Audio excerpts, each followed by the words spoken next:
नमस्कार, खबरें 10 बुलेटिन में तुहाडा स्वागत है। मैं परमिंदर सिंह। पहला पेश ने चोणवीं खबरां। प्रधानमंत्री नरेंद्र मोदी ने आकाशवाणी के मन की बात प्रोग्राम में देशवासियों नाल विचार साझे किए।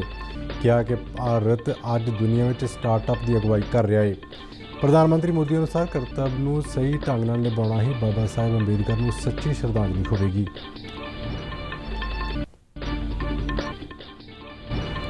ਵੱਖ-ਵੱਖ वर्गों के लोगों ने प्रधानमंत्री वालों कीतियां गईयां गल्लां दी कीती भरपूर शलाघा।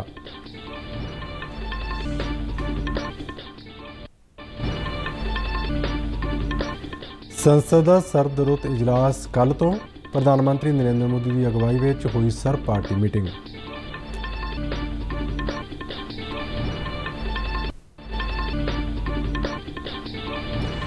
बवंजावां भारतीय अंतरराष्ट्रीय फिल्म फैसटिवल गोवा में संपन्न।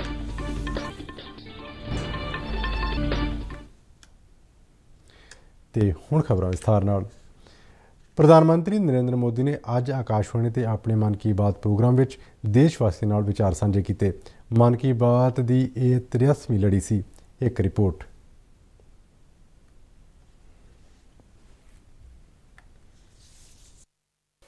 प्रधानमंत्री नरेंद्र मोदी ने कहा कि भारत आज दुनिया में स्टार्टअप की अगवाई कर रहा है। आजकल हम चारों तरफ सुनते हैं स्टार्टअप स्टार्टअप स्टार्टअप। सही बात है, ये स्टार्टअप का युग है और ये भी सही है कि स्टार्टअप की दुनिया में आज भारत विश्व में एक प्रकार से नेतृत्व कर रहा है। साल दर साल स्टार्टअप को रिकॉर्ड निवेश मिल रहा है। ये क्षेत्र बहुत तेज रफ्तार से आगे बढ़ रहा है। यहां तक कि देश के छोटे छोटे शहरों में भी स्टार्टअप की पहुंच बढ़ी है। प्रधानमंत्री मोदी ने सुरक्षा बलों को याद करदे कहा कि अजिहे वीरां को जन्म देने वाली वीर मातावां को याद करते हैं। इसी महीने नेवी डे और आर्म्ड फोर्सेस फ्लैग डे भी देश मनाता है। हम सबको मालूम है 16 दिसंबर को 1971 के युद्ध का स्वर्णिम जयंती वर्ष भी देश मना रहा है। मैं इन सभी अवसरों पर देश के सुरक्षा बलों का स्मरण करता हूं, हमारे वीरों का स्मरण करता हूं और विशेष रूप से ऐसे वीरों को जन्म देने वाली वीर माताओं का स्मरण करता हूं। आजादी का अमृत महोत्सव बारे प्रधानमंत्री नरेंद्र मोदी ने कहा कि आज देश भर में इस दी गूंज है। अमृत महोत्सव सीखने के साथ ही हमें देश के लिए कुछ करने की भी प्रेरणा देता है और अब तो देश भर में आम लोग हों या सरकारें, पंचायत से लेकर के पार्लियामेंट तक अमृत महोत्सव की गूंज है और लगातार इस महोत्सव से जुड़े कार्यक्रमों का सिलसिला चल रहा है। ऐसा ही एक रोचक प्रोग्राम पिछले दिनों दिल्ली में हुआ। आजादी की कहानी बच्चों की जुबानी। कार्यक्रम में बच्चों ने स्वाधीनता संग्राम से जुड़ी गाथाओं को पूरे मनोभाव से प्रस्तुत किया। खास बात यह भी रही कि इसमें भारत के साथ ही नेपाल, मॉरिशस, तंजानिया, न्यूजीलैंड और फिजी के स्टूडेंट्स भी शामिल हुए। प्रधानमंत्री मोदी अनुसार मन की बात बारे नमो ऐप और माई गोव ते ढेर सुझाव मिले ने। हमेशा की तरह इस बार भी मुझे नमो ऐप पर, माई गोव पर आप सबके ढेर सारे सुझाव भी मिले हैं। आप लोगों ने मुझे अपने परिवार का एक हिस्सा मानते हुए अपने जीवन के सुख दुख भी साझा किए हैं। इसमें बहुत सारे नौजवान भी हैं, छात्र छात्राएं हैं। मुझे वाकई बहुत अच्छा लगता है कि मन की बात का हमारा ये परिवार निरंतर बड़ा तो हो ही रहा है, मन से भी जुड़ रहा है और मकसद से भी जुड़ रहा है और हमारे गहरे होते रिश्ते हमारे भीतर निरंतर सकारात्मकता का एक प्रवाह प्रवाहित कर रहे हैं। प्रधानमंत्री नरेंद्र मोदी मुताबिक आज लोग नौकरी पाने का सपना नहीं देखते बल्कि नौकरी देने वाले भी बन रहे ने। कुछ सालों पहले यदि कोई कहता था कि वो बिजनेस करना चाहता है या एक कोई नई कंपनी शुरू करना चाहता है, तब परिवार के बड़े बुजुर्ग का जवाब होता था, तुम नौकरी क्यों नहीं करना चाहते? नौकरी करो ना भाई। अरे नौकरी में सिक्योरिटी होती है, सैलरी होती है, झंझट भी कम होती है। लेकिन आज यदि कोई अपनी कंपनी शुरू करना चाहता है तो उसके आसपास के सभी लोग बहुत उत्साहित होते हैं और इसमें उसका पूरा सपोर्ट भी करते हैं।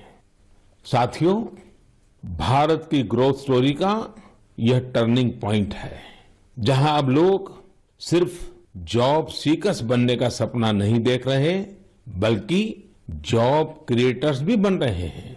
इससे विश्व मंच पर भारत की स्थिति और मजबूत बनेगी। प्रधानमंत्री मोदी ने कहा कि अपने कर्तव्य ਨੂੰ सही ढंग ਨਾਲ ਨਿਭਾਉਣਾ ही बाबा साहेब अंबेडकर ਨੂੰ सच्ची श्रद्धांजलि होवेगी। दिसंबर महीने में ही एक और बड़ा दिन हमारे सामने आता है, जिससे हम प्रेरणा लेते हैं। ये दिन है 6 दिसंबर को बाबा साहब आम्बेडकर की पुण्यतिथि। बाबा साहब ने अपना पूरा जीवन देश और समाज के लिए, अपने कर्तव्यों के निर्वहन के लिए समर्पित किया था। हम देशवासी ये कभी न भूलें कि हमारे संविधान की मूल भावना, हमारा संविधान हम सभी देशवासियों से अपने अपने कर्तव्यों के निर्वहन की अपेक्षा करता है। तो आइए हम भी संकल्प लें कि अमृत महोत्सव में हम कर्तव्यों को पूरी निष्ठा से निभाने का प्रयास करेंगे। यही बाबा साहब के लिए हमारी सच्ची श्रद्धांजलि होगी। इस साल दी आखिरी मन की बात ਲਈ प्रधानमंत्री ने लोगों ਨੂੰ ਆਪਣੇ ਸੁਝਾਅ ਭੇਜਣ ਦੀ ਅਪੀਲ ਕੀਤੀ ਅਤੇ ਨਾਲ ਹੀ ਆਖਿਆ ਕਿ कोरोना तो सारे सावधानी वरतन क्यों जो कोरोना हाले गया नहीं है। ब्यूरो रिपोर्ट, दूरदर्शन समाचार। प्रधानमंत्री नरेंद्र मोदी का मन की बात प्रोग्राम लोगों में काफ़ी हरमन प्यारा हो रहा है ਅਤੇ ਲੋਕ ਇਸ ਪ੍ਰੋਗਰਾਮ ਨੂੰ ਬੇहद ਲਾਹੇਵੰਦ ਅਤੇ ਪ੍ਰੇਰਨਾਦਾਇਕ ਮੰਨਦੇ ਨੇ। ਜਲੰਧਰ ਦੇ ਲੋਕਾਂ ਨੇ ਵੀ ਅੱਜ ਪ੍ਰਧਾਨ ਮੰਤਰੀ ਦੇ ਇਸ ਪ੍ਰੋਗਰਾਮ ਨੂੰ ਬੜੇ ਗੌਰ ਨਾਲ ਸੁਣਿਆ।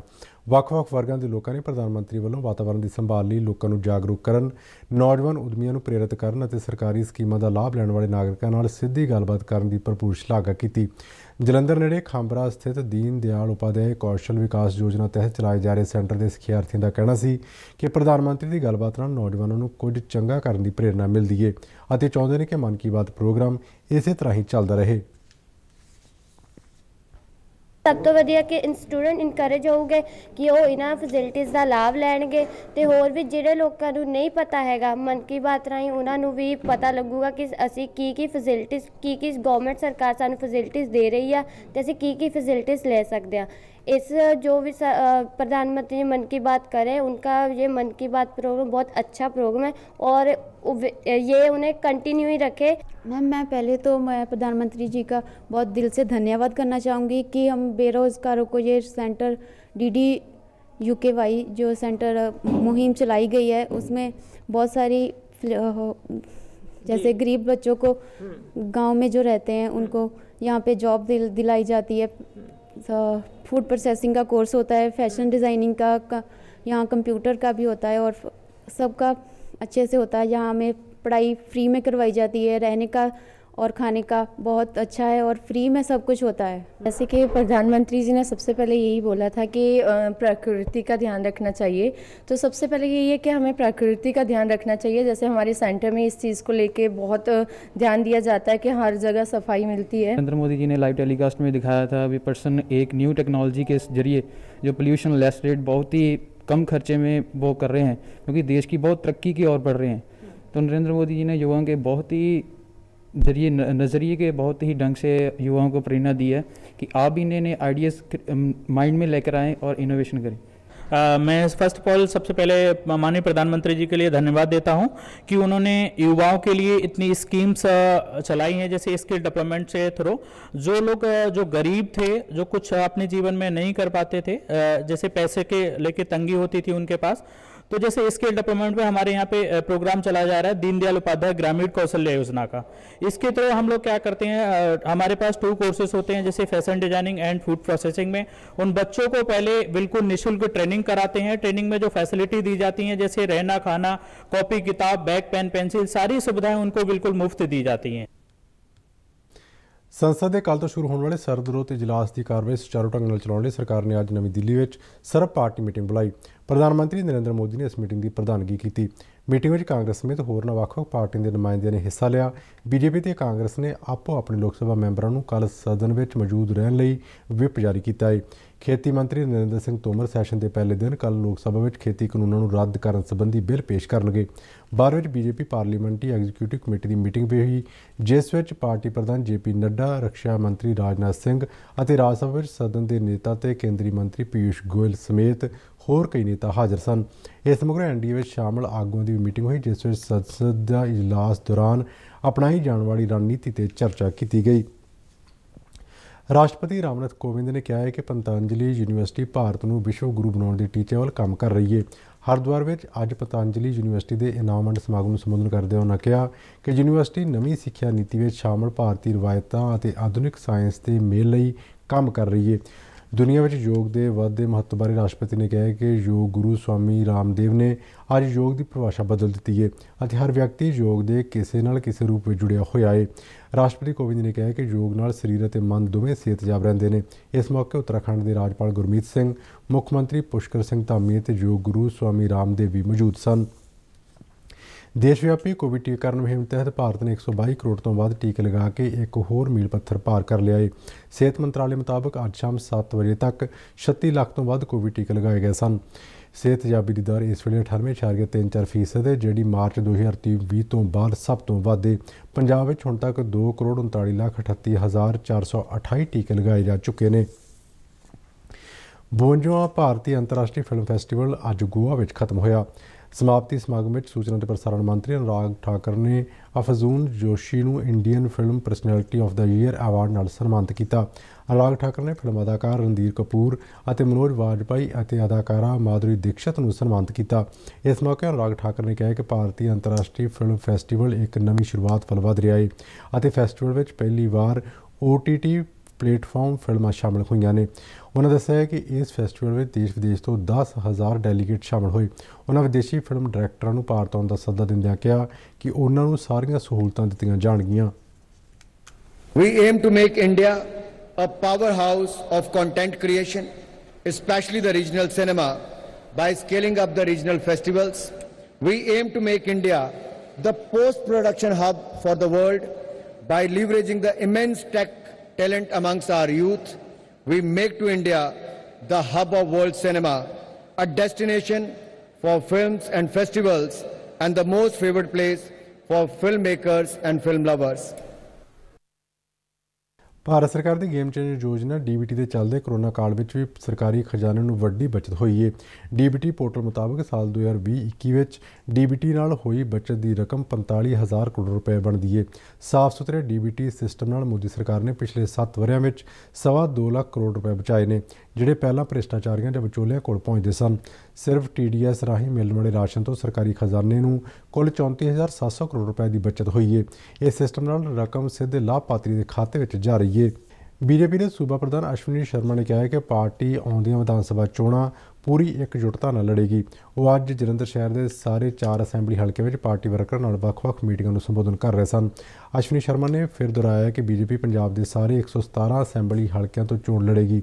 ਉਹਨਾਂ ਦੱਸਿਆ ਕਿ 10 ਦਸੰਬਰ ਮਗਰੋਂ ਜਲੰਧਰ ਦੇ ਸਾਰੇ ਅਸੈਂਬਲੀ ਹਲਕਿਆਂ ਵਿੱਚ ਪਾਰਟੀ ਵੱਲੋਂ ਮਹਾ ਸੰਮੇਲਨ ਆਯੋਜਿਤ ਕੀਤੇ ਜਾਣਗੇ। ਇਸ ਮੌਕੇ ਅਸ਼ਵਨੀ ਸ਼ਰਮਾ ਨੇ ਸਾਰੇ ਸੀਨੀਅਰ ਨੇਤਾਵਾਂ ਨੂੰ ਚੋਣਾਂ ਸੰਬੰਧੀ ਸੁਝਾਅ ਲਏ। ਮੀਟਿੰਗਾਂ ਵਿੱਚ ਪਾਰਟੀ ਦੇ ਜ਼ਿਲ੍ਹਾ ਪ੍ਰਧਾਨ ਸੁਸ਼ੀਲ ਸ਼ਰਮਾ, ਸਾਬਕਾ ਮੰਤਰੀ ਮਨੋਰੰਜਨ ਕਾਲੀਆ ਤੇ ਸਾਬਕਾ ਵਿਧਾਨਕਾਰ KD ਭੰਡਾਰੀ ਸਣੇ ਹੋਰ ਨੇਤਾ ਵੀ ਮੌਜੂਦ ਰਹੇ। State special operation cell Fazilka ਨੇ ਅੱਜ ਬਠਿੰਡਾ ਵਿੱਚੋਂ 2 ਜਿੰਦਾ ਹੈਂਡ ਗ੍ਰੇਨੇਡ ਬਰਾਮਦ ਕੀਤੇ। ਇਸ ਟੀਮ ਨੇ ਬਠਿੰਡਾ ਡੱਬ ਵਾਲੀ ਸੜਕ ਤੇ ਨਾਕਾਬੰਦੀ ਕੀਤੀ ਹੋਈ ਸੀ ਤੇ ਨਾਕਾ ਦੇਖ ਕੇ ਬਾਈਕ ਸਵਾਰ 2 ਨੌਜਵਾਨ ਗ੍ਰੇਨੇਡ ਵਾਲਾ ਥੈਲਾ ਸੁੱਟ ਕੇ ਭੱਜ ਗਏ।